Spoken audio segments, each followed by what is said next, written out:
J'ai reçu quelques messages de soutien et je vous en remercie par rapport à Throne of the Seal, qui est pour moi l'un des meilleurs animés que j'ai vu ces derniers temps. Et donc, du coup, on m'a dit que c'était forcément une très bonne idée de faire connaître les Donghua aux Français. Puisque bien sûr, entre les animes, les mangas, bien évidemment Solo Leveling qui a permis de voir un manoir, bien évidemment tout ce qu'on peut trouver en ligne, à un moment donné, on se demande pourquoi j'en parle un petit peu. Pourquoi j'en parle un petit peu? Parce que, bon, comme je l'ai déjà dit à maintes reprises, ce sont des animés qui valent le détour et qui sont bien souvent visuellement très très fluides et assez dynamiques. Bon, même s'il y a une bonne partie de CGI dans les animés. Toutefois, je trouve que c'était un petit peu intéressant de faire un petit topo sur une liste juste comme ça de Donghua que vous avez vu de près ou de loin.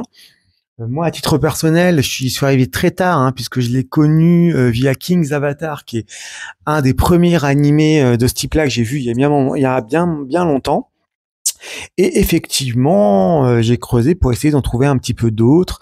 Et quand on voit un petit peu la liste de ceux qui existent, on se dit qu'il y en a quand même pas mal, auxquels on est quand même passé à côté ou pas, mais en tout cas, qu'on a vu passer. C'est-à-dire que ça va de Sizer Seven, ça, en passant par du Lord of Mystery actuellement, ou Renegade Immortel comme on a actuellement, ou Son of the Seal, en passant par des animés assez violents comme ce que j'ai déjà évoqué, Slay the God, ou on peut aussi être surpris de voir des animés comme le quotidien d'un jeune immortel, par exemple, qui fait partie de ces animés-là, ou le dragon vegan, ou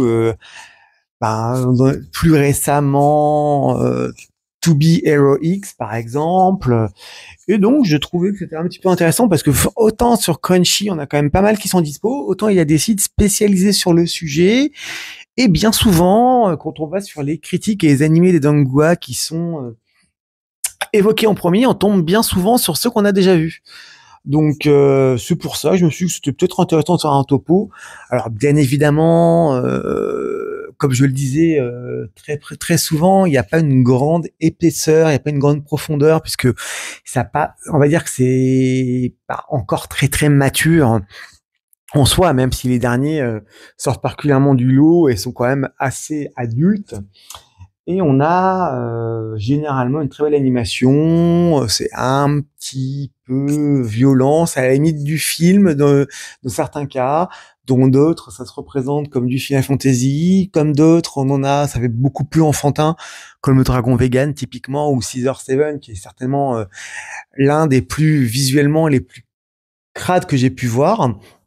Mais je trouve que c'est un petit peu intéressant pour voir. Donc voilà, c'était juste un petit peu. Alors il se trouve que la plupart des animés que j'évoque là sont plus passés sur ma chaîne, donc non pas que je prêche pour ma paroisse, mais bien évidemment une bonne partie des animés que je connais sont ceux que j'ai critiqués également, et c'est pour ça que je me suis permis d'en rajouter quelques-uns comme The King Avatar ou Daily Life of Immortal King, par exemple, qui peut être un peu plus léger. Donc, on trouve de l'humour, on trouve de la fantaisie, on voit pas mal de combats à l'épée.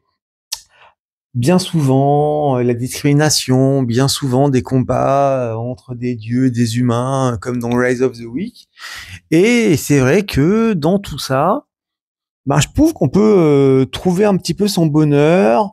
Il y en a même sur le foot. Enfin, à un moment donné, il faut bien savoir qu'il y a quand même un large panel. Donc moi, c'est juste qu'un petit florilège de ceux que j'ai pu voir ou auxquels je pense.